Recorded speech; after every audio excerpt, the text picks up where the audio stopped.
two, three. Take me out to the ball game. Take me out to the crowd. Buy me some peanuts and Cracker Jack. I don't care if I ever get back. Oh, it's root for the Cubbies. If they don't win, it's a shame. For it's 1, 2, 3 strikes, you're out at the old ball game. Hey! This is the Monday Morning Quarterback on the 4th of February, 2019. Beaming from WBRN Radio and on the Boston Red Network. Boston Red here from the Jerry Pippin broadcast booth. Been an interesting weekend here, I guess you'd say. Had the annual festivity called the Super Bowl. We have a boycott against the NFL this year, in 2018, into 2019. So we won't report in detail, however one can't escape the event. We have the take of one DJ Trump, the president, about his son, his youngest son, Brendan, and whether or not he would play football. We'll have that part in. And this was also the lowest scoring game in Super Bowl history. The LA Rams had 3 points, and the winning Patriots had 13 points. So it made it a 16-point game. Lady on Facebook didn't think very much of the game. And there was controversy from the very beginning. The original group chosen for the halftime music presentation declined and supported Colin Kaepernick.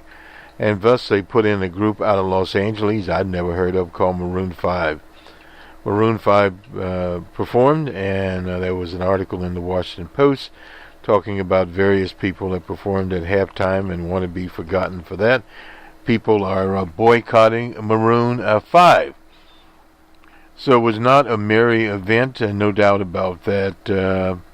It was one of those events that comes and one of those events that goes. The usual sponsors there, Pepsi in the town that Coca-Cola built in Atlanta, Georgia. And various others, including Google. I was just looking at a list of some of the sponsors. But in the regional coverage, our own Stacey Abrams had her organization's little 30-second commercial there, talking about the fair vote. And we'll get to Stacey Abrams in a minute. Tomorrow night she will deliver the Democratic response to the State of the Union, which we will cover that part of it. We used to cover the State of the Unions live on the Barack Obama and most of them, but on the DJ Trump we just basically skipped it, but we'll still be reporting on it. On the international scene, at least in the Americas, Venezuela, there with a self-proclaimed president and a real president talking about fake news, Nicolas Maduro, excuse me. I always I have a thing with him. Anyway, Nicolas Maduro Mario, the president of Venezuela, and we had over the weekend the 20th anniversary of the Chavista movement there in Venezuela. And the Comandante Mundros was interviewed by a Spanish broadcast outlet, and they asked him about the possibility of a civil war in Venezuela. He said it could actually take place.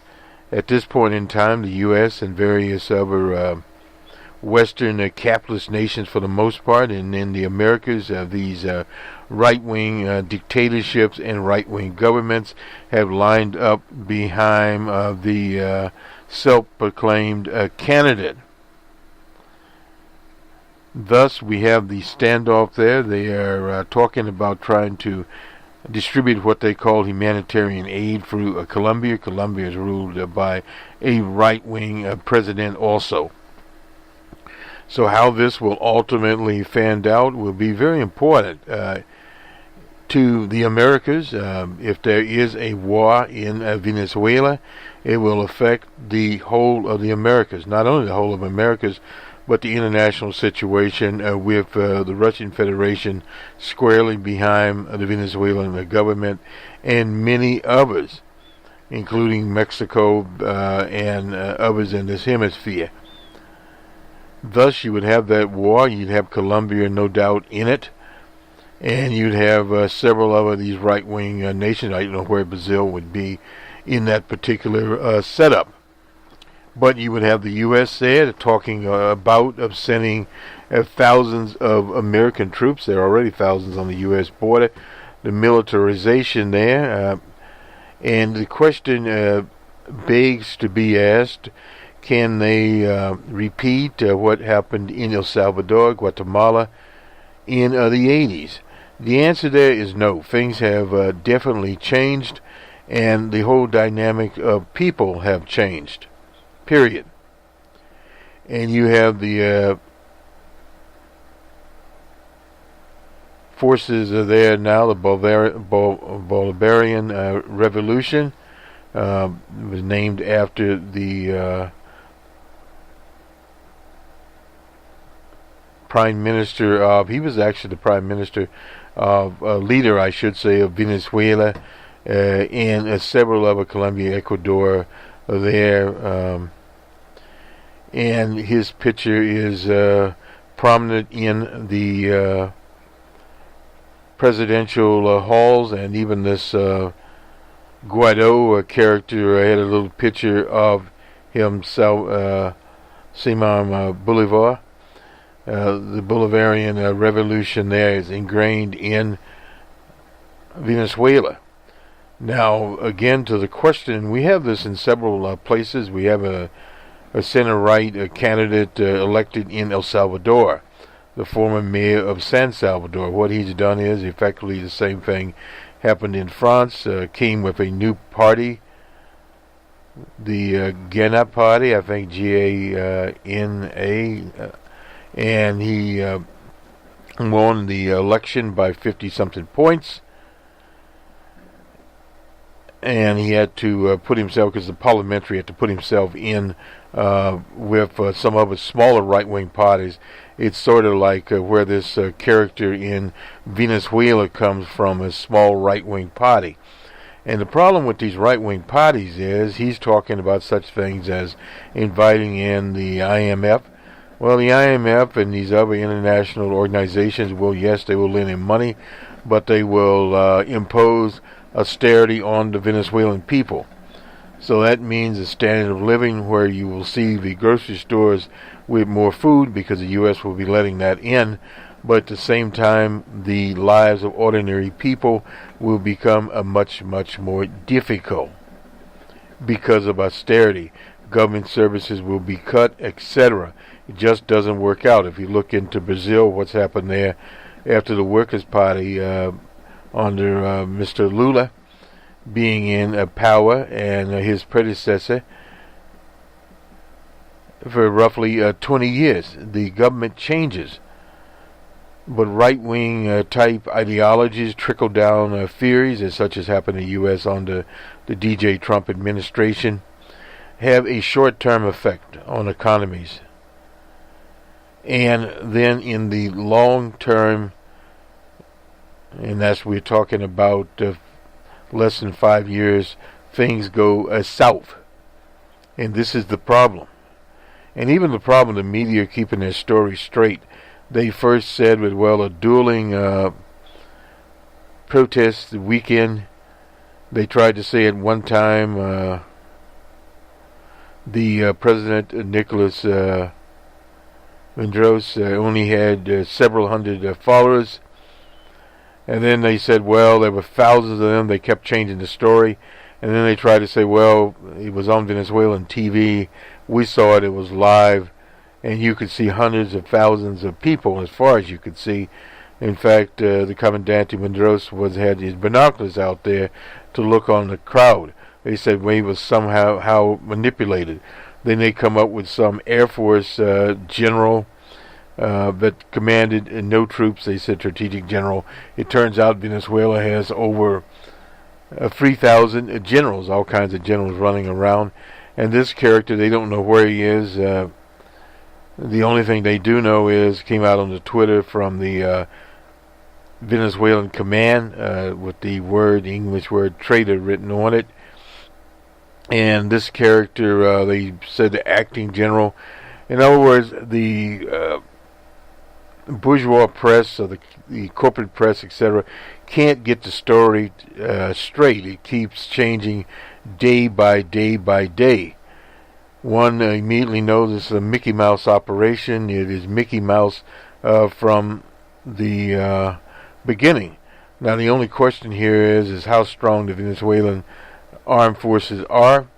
Can they keep them against a suitcase full of dollars falling on some generals, or the assassination of some of the generals there in Venezuela? That will be a short-term situation, and at the same time, the INF treaty with the Russian Federation, the Trump people pulled out of it. Then the Russian Federation is moving on. That does not make the world any safer. So we have that backdrop, and also in the U.S. here, there is a chance that the government could shut down again in a matter of weeks, middle of the month. So we're at the 4th now. So roughly about 2 weeks, or less than 2 weeks, there could be another shutdown.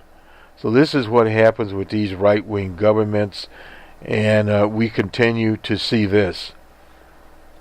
We'll go to the Washington Post. Now, incidentally, in the so-called Super Bowl commercial lineup, Democracy in the Dark, a nice commercial, looked at it from the Washington Post, and it talks about journalists that were killed, etc., trying to report the news. Now, they did not have Lopenpresser in there, and I think we need to put that in. That's what the fascists called the fake news, and we hear the term the fake news. But when we look at some polling out of Iowa, this will be out of Iowa, from Emerson College in Boston, which is right across the street from the Common. Incidentally, the Pats Parade will be on Tuesday in downtown Boston. So those are some of the things out of the way. We'll go now to the story, very interesting story here, that leads to many other things. The in Virginia, Ralph Northam there, the governor, and is a story of him. This is by Christopher Emden. Less than 8 months ago, after addressing a room full of educators about teaching strategies to acknowledge and heal from a history of racism in education, I took a seat to hear the governor, Ralph Northam, speak. After expressing his commitment to education justice, he held my book for white folks who teach in the hood and for the rest of you all too, and told the audience full of teachers and school leaders to get the damn book. It was a flattering endorsement of my work from an elected official, and I was deeply humbled. After the event, we shared an intimate moment where he mentioned that he played basketball in a desegregated school in a troubling time in Virginia's past. He mentioned that his high school graduating class was mostly African American. He told me that his experiences during the segregation shaped him and his outlook on education equality.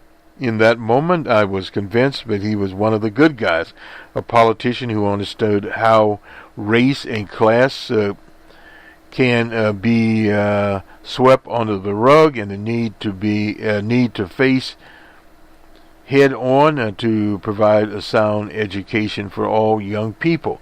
After the event, I was invited to the Virginia Governor's Mansion, where Northam's wife and I discussed education in Virginia and their shared belief that students of all races and creeds should have access to an education that instills a sense of pride in their racial heritage and culture.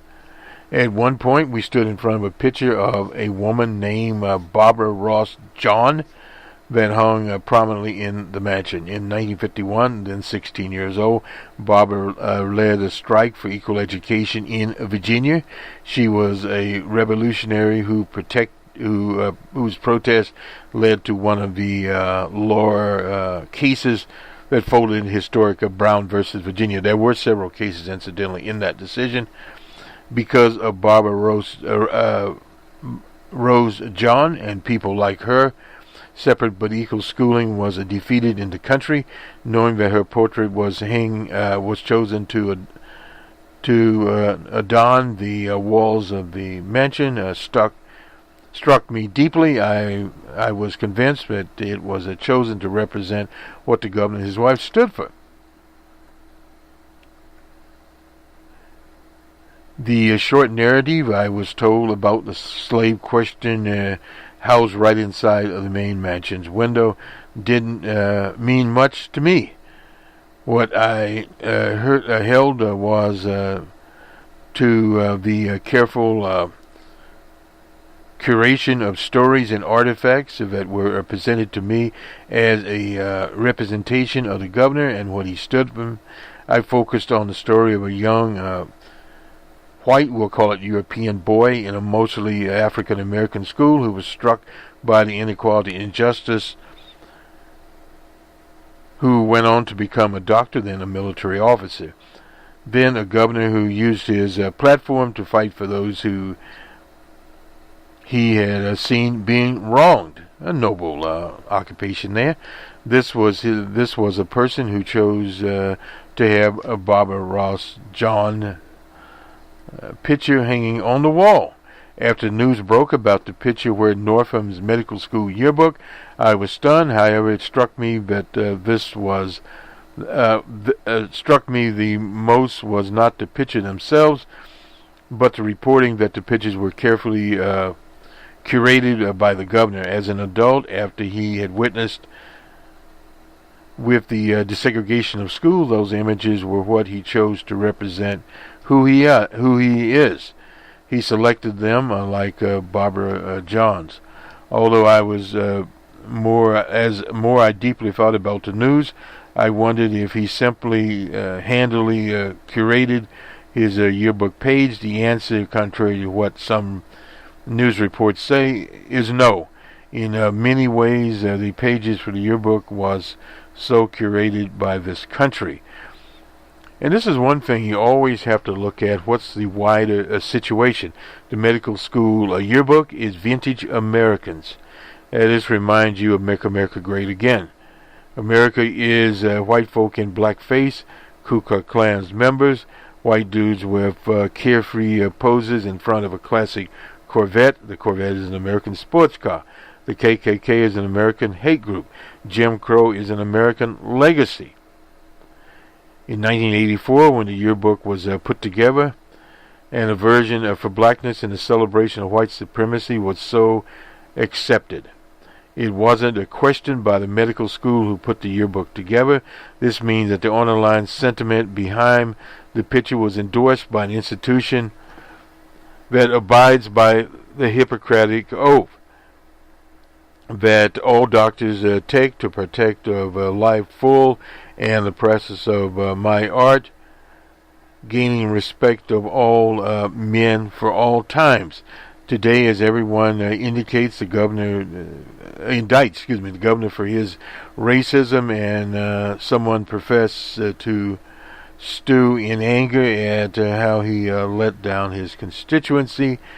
I am more disturbed by the way we allow folks to construct progressive public personas and that are allowed to mask problematic past events as the country endorses the past and the masking. We allow people to use buzzwords like equality, social justice to mask their racism. We allow sitting next to the right person or hanging the right photo to erase those things they have done that cause pain. We have failed to allow folks to face the history and part they play in what they profess to fight against. It's easy to advocate for something without acknowledging that you are part of what caused it. It's easy for a governor to denounce the hate in Charlottesville in 2017 when white supremacists, KKK members, neo-Nazis rioted without acknowledging that he is a branch of the tree from which the hate grew. Today, the unearthing of the abhorrent pictures from the governor's yearbook leads every African-American constituent to be framed as a Jim Crow image in the photo. It brings black folk in Virginia and beyond to feel the terror of being led by a Klansman. Black folk will always question if this is how the governor sees them. They will never know who is leading them. It is the local boy who learned from segregation of the man who hates black people. When a curated progressive persona reveals itself to be a new iteration of the same old racism, it hurts. It takes the wind out of the sail of black folk who thought they were headed to a promised land of equality and freedom with the support of an ally. To the education community, this is why we focus on anti-racist teaching and the need for teachers to confront their past and present biases when working with communities of color. In moments like these, I become more keenly aware that racism is being masked by carefully curated words. I'm growing more sensitive to disingenuous celebration of Black History Month by folks who don't see our history without their supremacy. I've become more aware that created artifacts that look and sound good, such as equity-focused curriculums, when enacted by racist people, only serve to distract from the racism and not address it. More importantly, I am keenly aware that racism has been deposited into the fabric of this country. Even in the fiber of the fabric we use to mass it is woven into the portrait of Barbara Ross John, deeply embedded in equality-themed academic standards, presented in stories of desegregation, and stamped into the pedagogy of inclusion. It is worn by those who profess to be our strongest allies, and we won't know it until they reveal themselves of their past. No doubt about that. You have that particular situation. This is African History Month. I think it's appropriate to bring this about. And if we look at the entire story of Governor Northam from a dialectic point of view, there are positive things in the negative.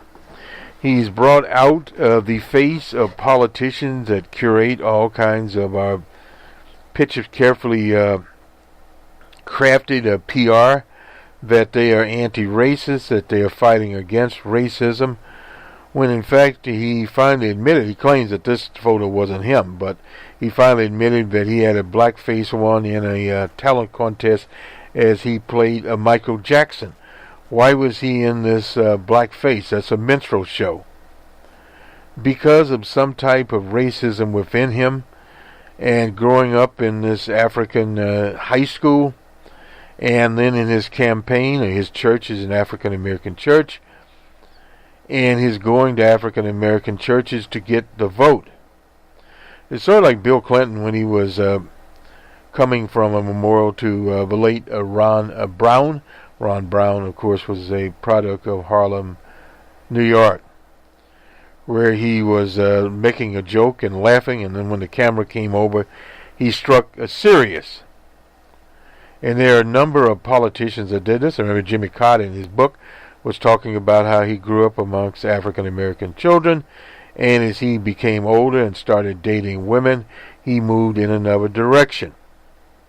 And he still refers to the war between the states and not the Civil War. Its legacy of these people, look at a little anthropological, or sociological actually, we see that it lingers very, very hard on them.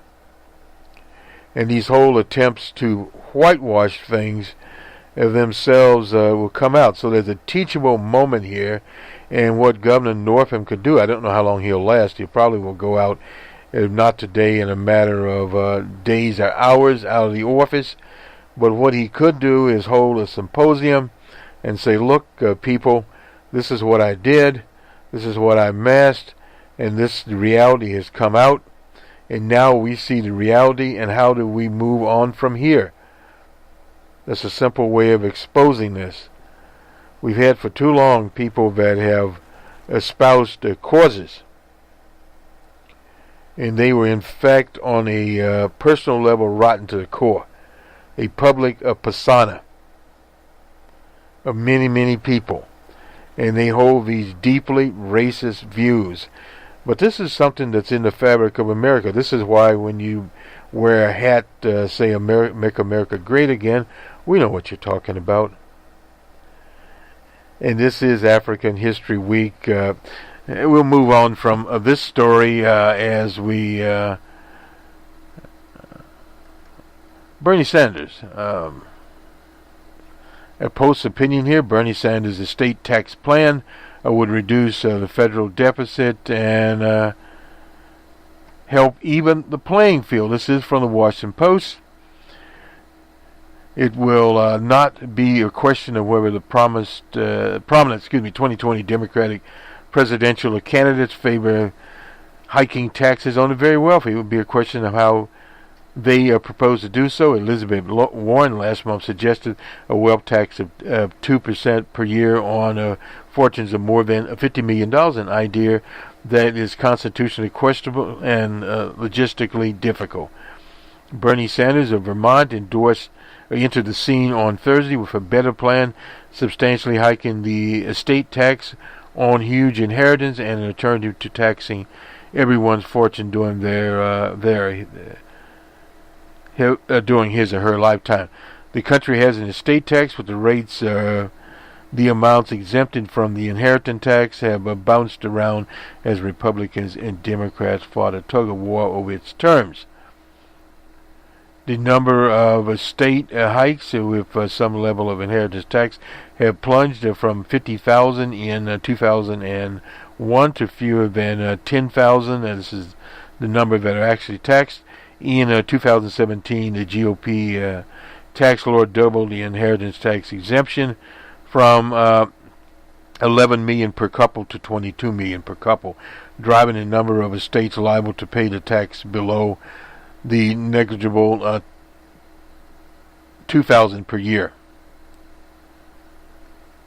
The Center for Budget and Tax Priorities points out that even for those inheriting getting more than 220 million, the latest estate tax reform amounts to giving them 4.4 million a tax break on the newly exempted portion of their inheritance. The price tag for the federal government is $83 billion over a decade, 10 years.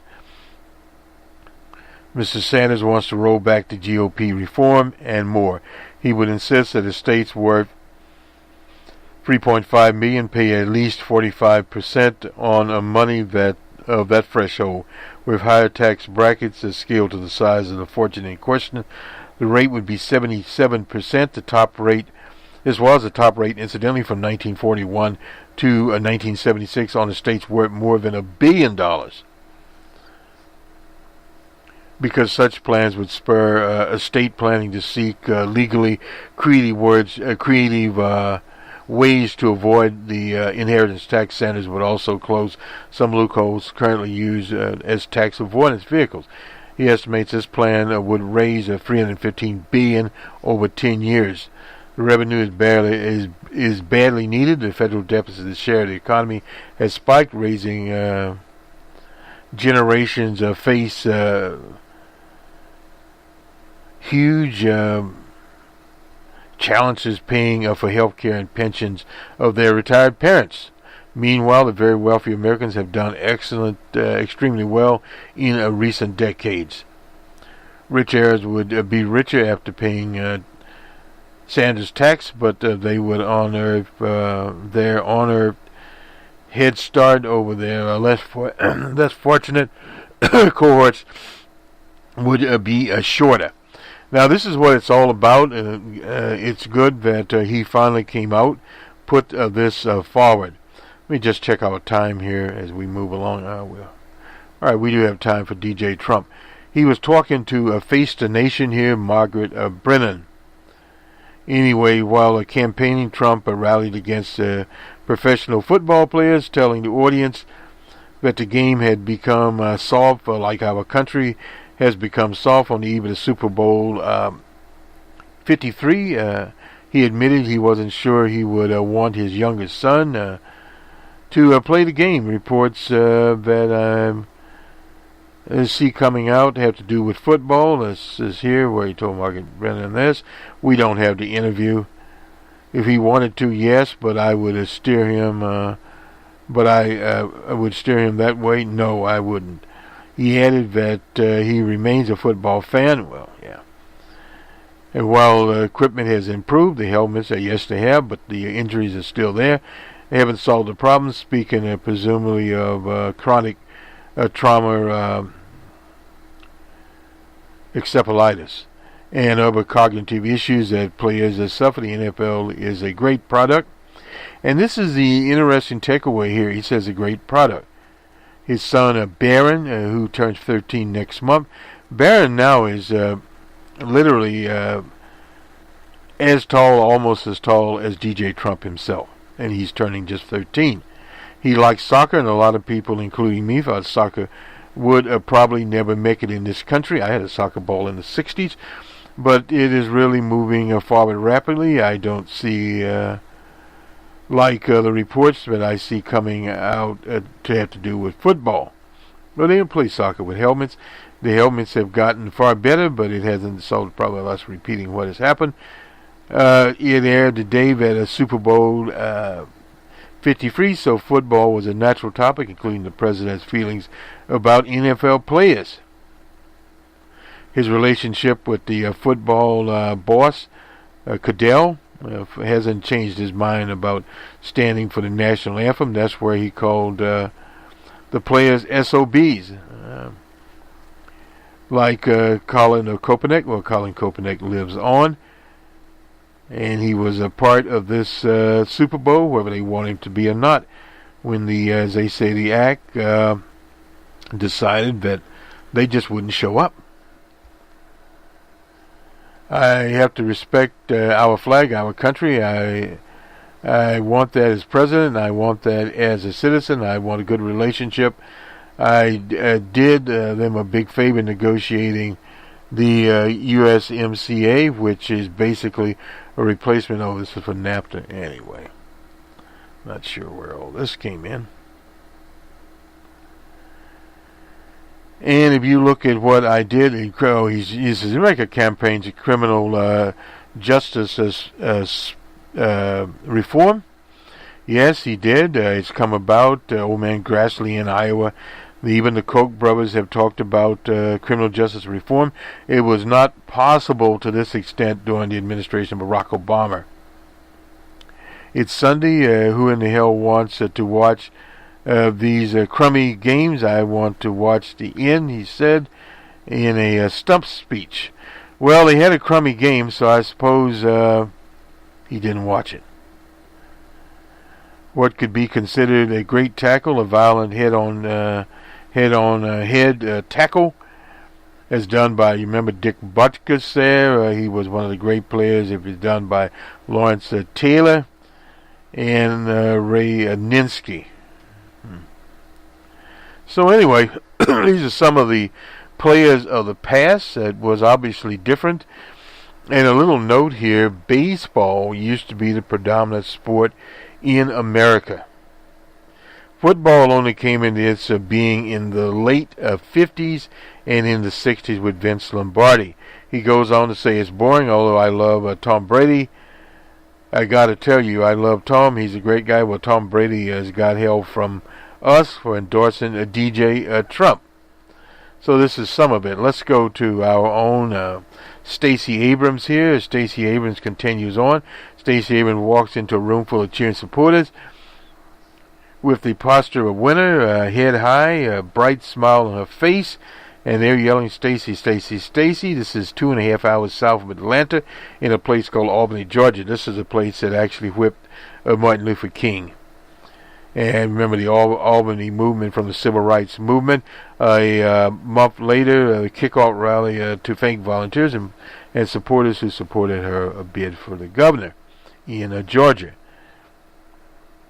Abrams' historic campaign was successful, even though she came up short against Brian Kemp. Brian Kemp was the Secretary of State, and she lost by fewer than 55,000 votes. And the Secretary of State that preceded him had to leave because of blackface. Abrams is a president and future leader in our country, a dynamic or moral leader. That's from Charles Schumer. In announcing her selection, the House Speaker Pelosi said Abrams' electrifying message of courage, a hope, and a revigoration of our nation, our politics, who proved herself to be an inspiring orator. She's a very good orator. Traveling around Georgia, she focused on expanding eligibility for Medicaid, providing more money for public schools, creating jobs, and helping small business owners, especially in smaller cities and rural areas. She's repeatedly joked that she would hydrate before her speech, in an apparent reference to Marco Vegas Rubio, who paused to get some water. She's 45 years old.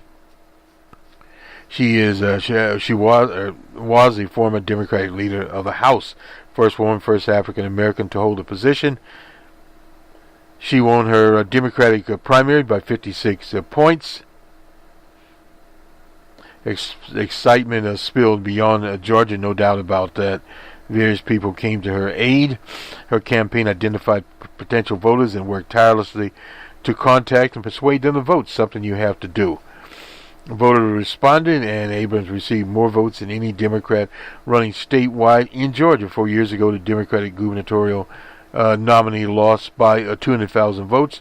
Abrams closed the gap, no doubt about that. Not enough, but voter suppression was the 55,000 votes.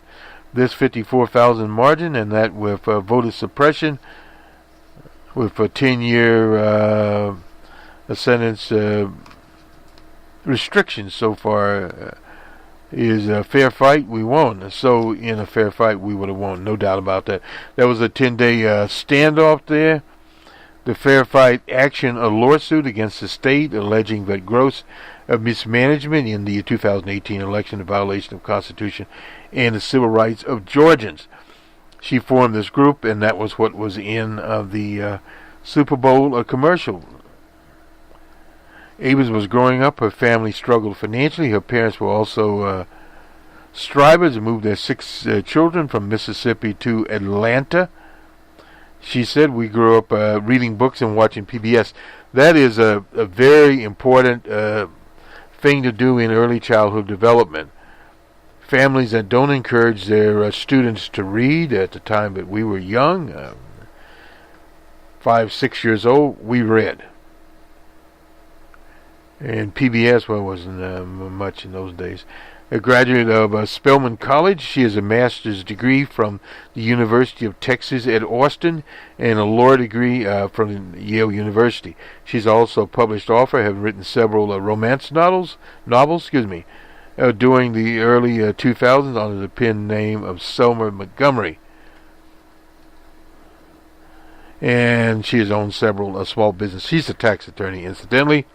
4 of her 5 siblings received advanced degrees. However, one dropped out of Morehouse and became drug addictive.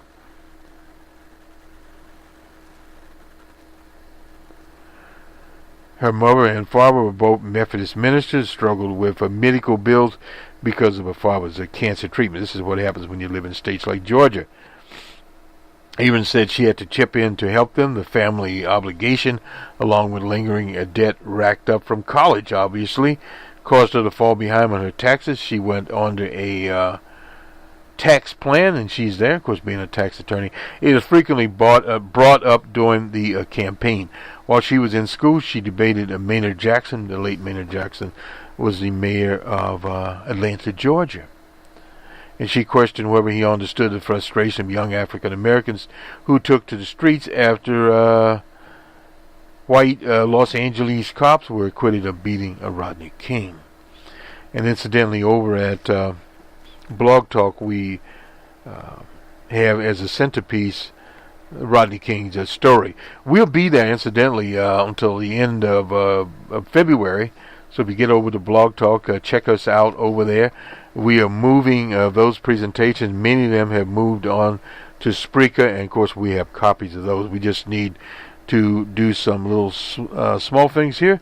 In other words, an event in Albany last month, the crowd roared its approval when Stacey, who quit the legislature after 10 years to run for governor, she will definitely run for elective office again, who heads the Young Democrats at Albany State University.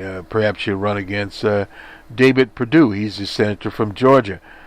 I feel that having a black female senator out of the state of Georgia would send a message. She said the South has an image of being really racist and backward, and this is something Perdue has not helped. Let me just move on here. This is an AP story, basically the same thing. Blackface scandal highlights deeply embedded racism in America. This is by the Associated Press, by Aaron Haynes Wesh. This is about Northam 35 years ago. The picture there, Ian rejecting the call to step down. He's 59 years old now. And he tried to present himself as a lot of black folk are tired of apologies and talking to some Wes Bellamy, a council type in Charlottesville, Virginia, who has worked for the removal of the Confederate statues in that state. That is the home of the University of Virginia and the saboteurs at Crystal Ball. This is another ugly strand in our state's history. We're going to have to commit ourselves to making this right, and not just our words, but our resources. Should Northam, a Democrat, ultimately step down, the Lieutenant Governor is Justin Fairfax. He would be the governor, the second governor in African-American governor in Virginia, after Governor Wilder, who was elected. Fairfax is the only African-American state-wide official, and sat down in protest at the Virginia Senate recognized a Lee Jackson Day, which honored the Confederate General Lee, and Stonewall Jackson is still healing from the racial wounds that were inflicted in Charlottesville. And Northam admitted that he was wearing a blackface as part of a Michael Jackson impersonation. And we've had several of those occur, as what happened in Florida. The Secretary of State was forced out. A Halloween picture showed up where he was dressed in, of all things, victims of Hurricane Katrina. Last month, the video surfaced of people in blackface at the University of Oklahoma, including a man walking near campus. 2 students withdrew from the university and apologized. I would imagine the door didn't hit them on the way out. Northam is a pediatric neurologist. Established with his patients was not unlike the faith he saw it from the voters in running for governor. Many people, including 87% of African American voters, supported him. Saw Northam as a candidate who belonged to a party associated with justice and equality. Well, maybe so, maybe not. Their vote for Northam was, in part, a rejection of those views and beliefs, no doubt about that. We cannot recognize African Americans are full citizens entitled to humane treatment by our public policy makers. How we can expect public policy to meet the needs and interests of those communities being portrayed as less than human. This is the president of the NAACP, Johnson, asking here. Fairfax, being a smart politician, has not called for Northam's resignation. He doesn't need to. Other people are talking about that, and he doesn't want to go down on someone he doesn't think he did. This is a reefer, a Butler University of Pennsylvania religion professor who has written about politics. I don't know how he thinks he can show up in the African community. He is hobbing with what can do for his African American constituents. We asked to do the labor of forgiveness and healing. We are over it. Why should we be allowed to stay? This instance illustrates how Americans have come to view racism since the end of the legally enforced segregation period, or apartheid in America, which also is ugly hand is in Palestine, in Gaza. Defined only by the most egregious blunder examples like the N-word or the KKK. That the boundaries, everyone else is not. That is from Carol Anderson at Emory University, African American Studies professor and author of White Rage, The Unspoken Truth of Our Racial Divide. Unless you are burning a cross, you're not racist, Anderson says. But racism is, since the civil rights movement, is a deceptive structure. No doubt about that. Very, very destructive out there. And let's move on here.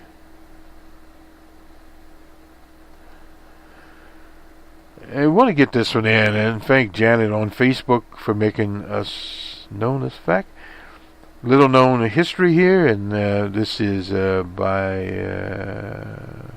Erica Taylor, who's on the Tom Joyner show. The Colored Hockey League of Maritimes in Nova Scotia. Nova Scotia was founded in 1894 across the provinces of Canada. This was 22 years before the National Hockey League. The first all-black ice hockey league held over a dozen teams, employed 400 people, 400 African-Canadian players. The men were typically natives from Nova Scotia, New Brunswick, and Prince Edward Island areas. The league was especially surprised to the stereotype belief that whites that blacks couldn't endure cold climates, or that they didn't have the ankle strength to ice skate. Before the Colored Hockey League, the white leagues played in a primitive, gentle manner. The league transformed the game into a fast-paced competition. It was formed by Baptist ministers and church administrators who were the sons and grandsons of runaway slaves. Some of our ancestors ran away and ended up in Nova Scotia, and they're still around, at least remnants of them. The league consisted of teams such as the Dartmouth Jubilees, the Halifax Eurekas, and the African Villa Brown Bombers. The league used the teaching of Booker T. Washington, the Bible, and speech resources from the Underground Railroad in their game books and strategies. Many hockey first was said to have come from the Colored Hockey League. For instance, the practice of allowing the goalie to use their feet to cover the puck, and was said to have come from that league. In 1900, the league played Eddie Martin was also said to have been the first to use the slap shot. Unfortunately, it's ignored, as many things are. And incidentally, there's a book here, and we'll have to get it, called Black Ice, A Lost History of the Colored Hockey League of the Maritimes, 1895 to 1925. It's by George Frosty, and you can find it on Amazon. I think the Kindle is $4.95. The hardback is something like $4.50. That's $450, and there's a paperback for $125. Not very many of those out there, so you're relegated to Kindle. And the new and used, $125. Boy, Not very many people are going to have a black ice. Let's go and do the sports. And we'll have Bernie that will come after this. Let's get these scores in here. From the college ball, we had Georgetown at Villanova. That was on the third. Villanova 77-65 for Georgetown. In Minnesota at the Purdue Boilermakers. 10-point game there. Purdue 73, Minnesota 63. On to the National Basketball NBA. The Grizzlies were at the Knickerbockers. It was the Grizzlies 96-84. And the Thunder was in Boston. Celtics won 34-129, 5-point game there. And the LA Clippers were at the Raptors. It was the Raptors 121-103. And on finally to the National Hockey League, there were, 3 games there. The Bruins were at the Capitals. It was the Bruins 1-0. The Oilers and the Canadiens in an overtime. It's Canadiens 4-3 over the Oilers. And finally, the Flames and the Hurricanes. The Flames 4-3. This will do it for the Monday Morning Quarterback on the 4th of February 2019. From the Jerry Pippin broadcast booth, Boston Red here. Have a good week, everyone. We'll talk to you soon. Incidentally, we have an open source report that we'll get out, and we still have a package from the World Economic Forum. We'll get those out also. A little behind here.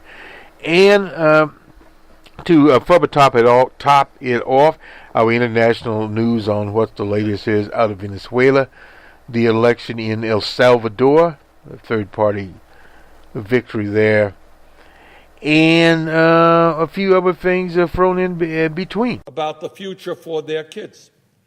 Because they know, as many of us know, that unless we make some bold changes in our economy, the younger generation today will have a lower standard of living than their parents. Imagine that.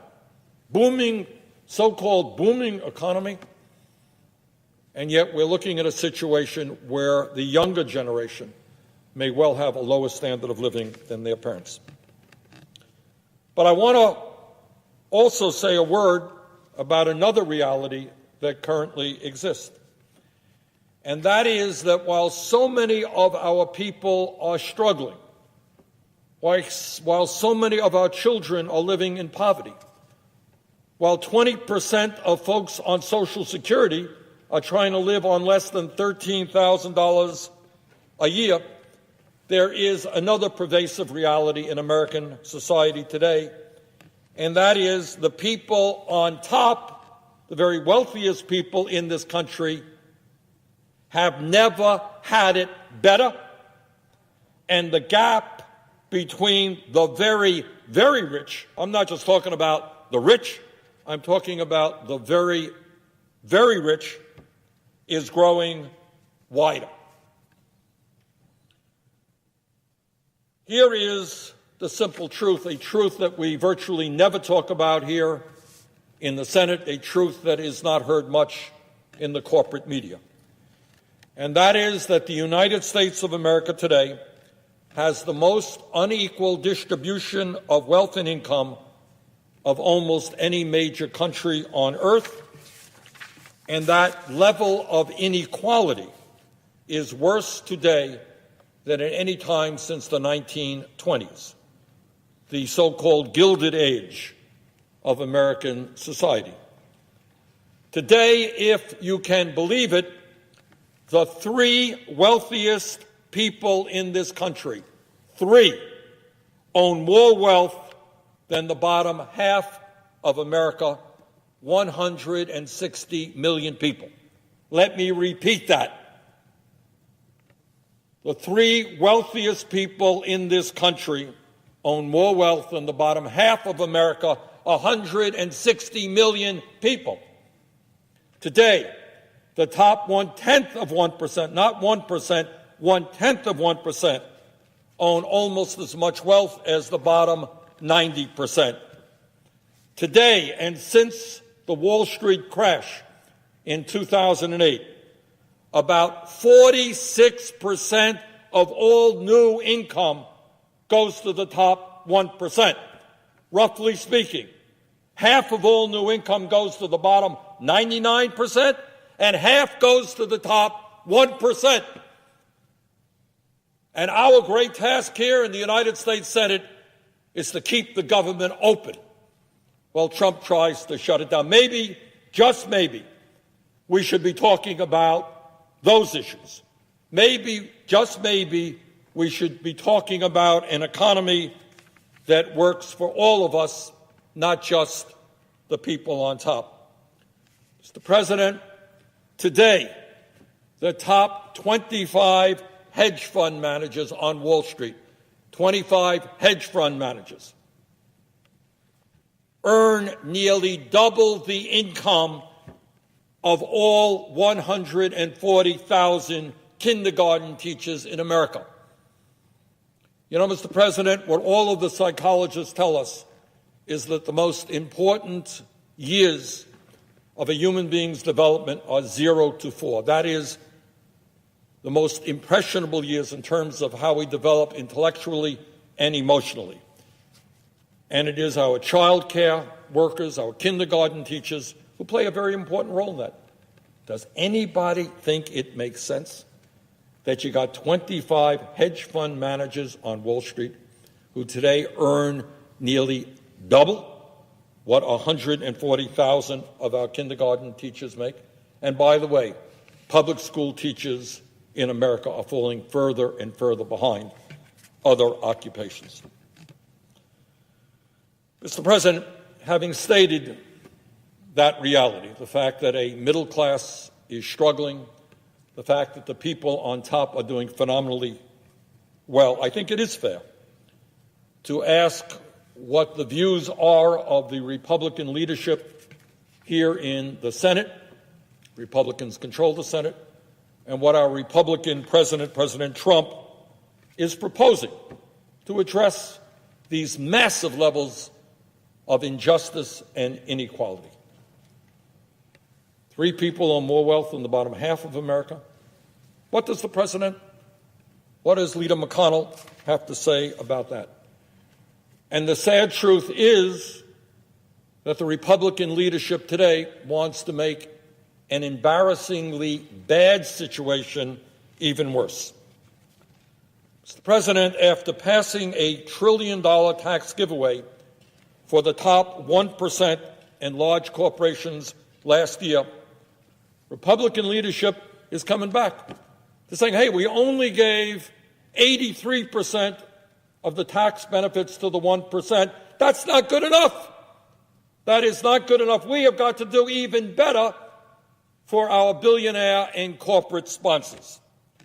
And this time, the Republican leadership and the President want a tax break of hundreds of billions of dollars that would go exclusively to the wealthiest of the wealthy. I'm not talking about the wealthy.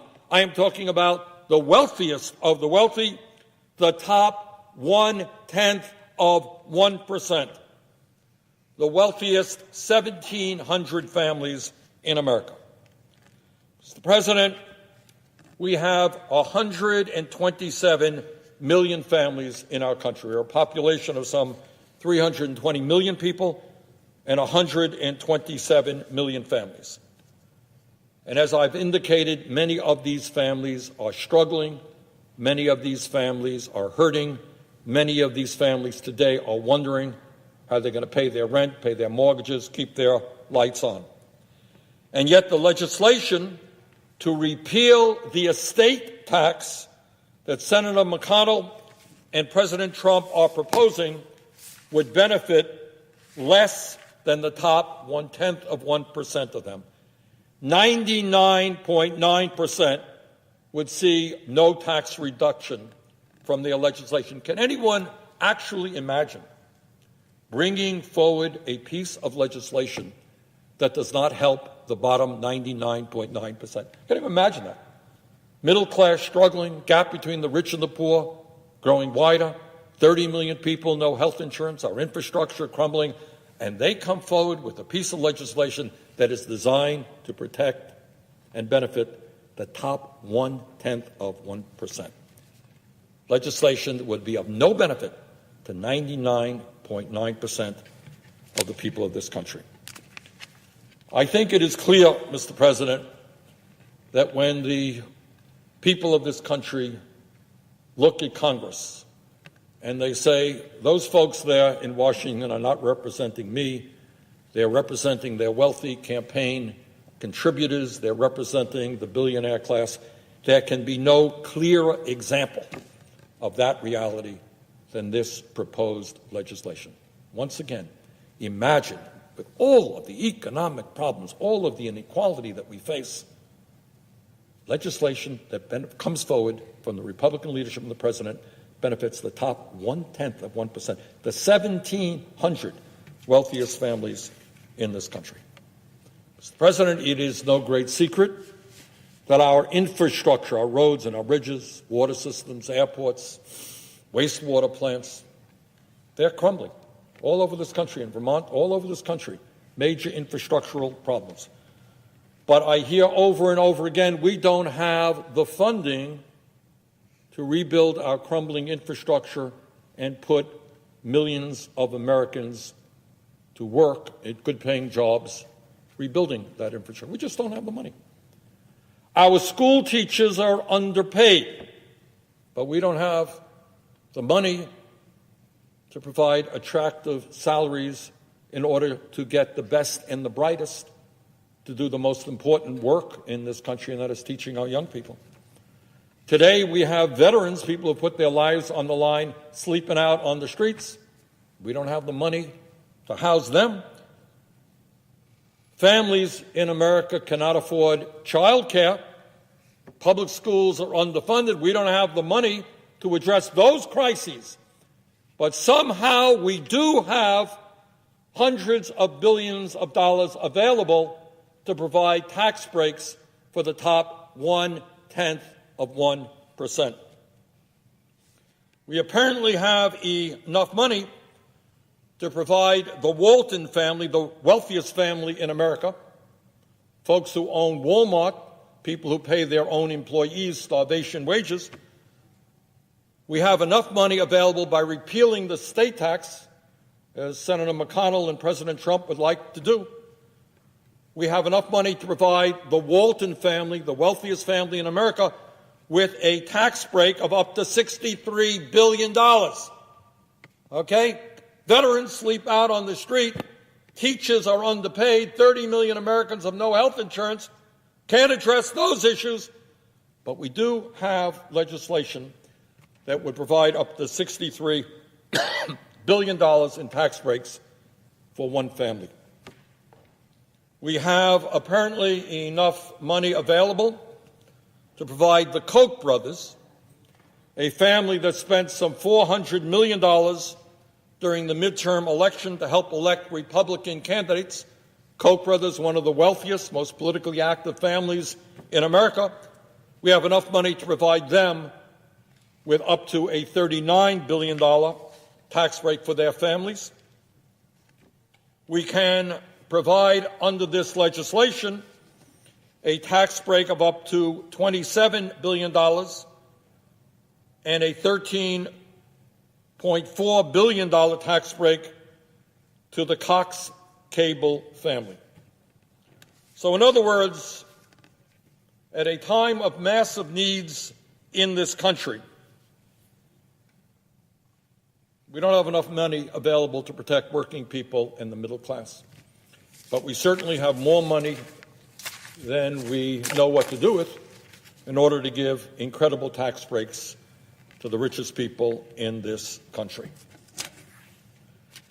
Mr. President, the estate tax that we are going to be proposing does not give massive tax breaks to the wealthiest people in this country. Quite the contrary. It says to those people that at a time of massive income and wealth inequality, that instead of repealing the estate tax, we must substantially increase this tax on the multimillionaires and billionaires of this country, and in doing that, not only come up with much-needed revenue to address the needs of working families, but also to reduce wealth inequality in America. And that is why this week I will be introducing legislation for an estate tax bill that would do exactly the opposite of what my Republican colleagues propose to do. And let me briefly explain what is in the legislation that I am offering. Under my bill, any time someone inherits an estate in America of $3.5 million or less, that person will not pay 1 penny in taxes, in estate taxes. They will get to keep that inheritance tax free, and that population includes 99.8% of the American people. So the legislation I am proposing would not raise taxes by a penny on 99.8% of the American population. But if you are in the top 0.2% of the population, that population that inherits over $3.5 million, your taxes will in fact be going up, and they should be going up. My legislation establishes a 45% tax on the value of an estate between $3.5 million and $10 million, a 50% tax on the value of an estate between $10 million and $50 million, a 55% tax on the value of an estate in excess of $50 million, and a 77% tax on the value of an estate above $1 billion, above $1 billion. In other words, this bill begins to create a progressive tax system in America, which is based on ability to pay. Mr. President, I know some may think otherwise, but the truth is this is not a radical idea. From 1941 through 1976, the top estate tax rate was, in fact, 77% on estate values above $50 million. So back to 1976, the top estate tax rate was 77%. This bill would also close tax loopholes that have allowed billionaire families like the Waltons to pass fortunes from one generation to the next without paying their fair share of taxes. Under this legislation, the families of all 588 billionaires in our country who have a combined net worth of over $3 trillion would pay up to $2.2 trillion in estate taxes. Now, let me make a confession here.